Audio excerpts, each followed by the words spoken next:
हसन अयूब साहब, ये बेसिकली आपने आर्गूमेंट ये बिल्ड किया था कि पाकिस्तान तहरीक इंसाफ को बतौर एक सियासी जमात एक्सेप्ट कर लिया जाता है। सर, ये जब आप ये आर्गूमेंट देते हैं तो इसका मतलब है फिर अतर साहब की बात में वजन है कि उनको इसलिए इजाजत नहीं मिल रही क्योंकि उन्हें बतौर एक सियासी जमात एक्सेप्ट ही नहीं किया जा रहा। जी बिल्कुल ठीक कह रहे हैं। मैं ग्राउंड रियलिटी बता रहा हूँ कि उनका पॉलिटिकल स्टेटस बहाल नहीं है जी। जब तक वो 9 मई के ऊपर पब्लिक अपॉलॉजी नहीं करेंगे, तब तक बतौर सियासी जमात इनका स्टेटस बहाल नहीं होगा। तो फिर नहीं, एक मिनट, और हसन ये साहब, नहीं एक होगा। मिनट, कायदे पाकिस्तान हसन साहब, इसका इजाजत मतलब देता है, है हसन जी। साहब, ये कानूनी दलील तो नहीं है ना, ये जो आप फरमा रहे हैं कानूनी दलील नहीं है। जी नहीं, कानूनी नहीं है। कानूनी, मैंने कब कहा ये कानूनी कौन बात सी है? दलील है ये? ये कहा, ये ग्राउंड रियलिटी की दलील है। अच्छा, ये वो दलील है कि ऐसे को तैसा। तो यानी फिर ये ये वो अगर चीज है कि कानूनी, जी अगर बिल्कुल, अगर कानूनी नहीं है, ये कानून से बालातर दलील है।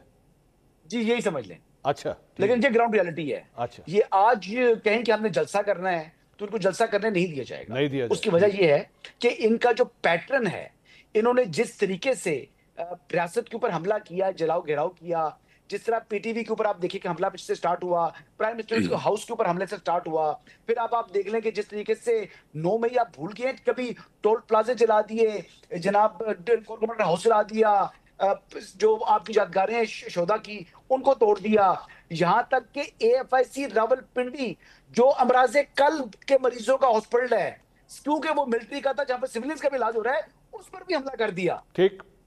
मतलब खुदा का वास्ता है ना, मतलब ये क्या चीज है? ये वो जो माइंडसेट अगर आपने रखना है कि खान नहीं तो पाकिस्तान नहीं, तो माफ कीजिएगा, आप सियासी जमात नहीं, आपका सियासी स्टेटस नहीं। चलिए इरशाद भट्टी साहब, ये दलील सर आपको काबिल कबूल है कि इस जिसकी वजह से पाकिस्तान तहरीक इंसाफ एक मंसूर भाई, छोटा सा जुमला सिर्फ ऐड कर दूं, बड़ा सा अगर करें आपकी सर। इजाजत हो। जो ये है कि देखें, ये जो सारा कहा जाता है कि ये 9 मई को जो कुछ भी हुआ पूरी कौम ने देखा।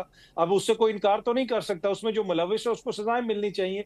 लेकिन ये साबित करना कि ये जी इमरान खान साहब के भड़काने की वजह से हुआ है, क्योंकि वो कोई ऐसी बात करते थे। इमरान खान साहब तो 20 साल से जरदारी को और नवाज शरीफ साहब को खुदा ना खास्ता चोर कहते हैं। पूरे मुल्क के जो कहते हैं सारी बुराइयों की जड़ वो है। क्या 9 मई को किसी ने पीपल्स पार्टी के किसी दफ्तर पे हमला किया, या जरदारी साहब के घर पे हमला कर दिया किसी ने? तो ये कहना कि ये इमरान खान ने कहा था क्योंकि वो माजी में उनके खिलाफ बातें नहीं, करते वैसे रहे, अतर वो साहब, तो हर सियासी मुखालिफ नून के लीग खिलाफ के, बात करते रहे। अतर साहब, नून लीग के दफ्तर पे तो हमला हुआ है सर, नून लीग के दफ्तर पे वो 188 पे भी एक हमला आधी हुआ मोल्डो है। में किसी जगह पे हुआ है ना, लेकिन देखे ना, खुदा ना खास्ता कोई पीपल्स पार्टी को उस तरह टारगेट, या जरदारी साहब के घर के बाहर, टेक्सला में या कोस्टान बिलावल हाउस के घर सेक्रेटेरिएट के पर बाहर। हमला किया है सर, क्या बात कर रहे हैं? कितनी जगह बताऊं मैं आपको?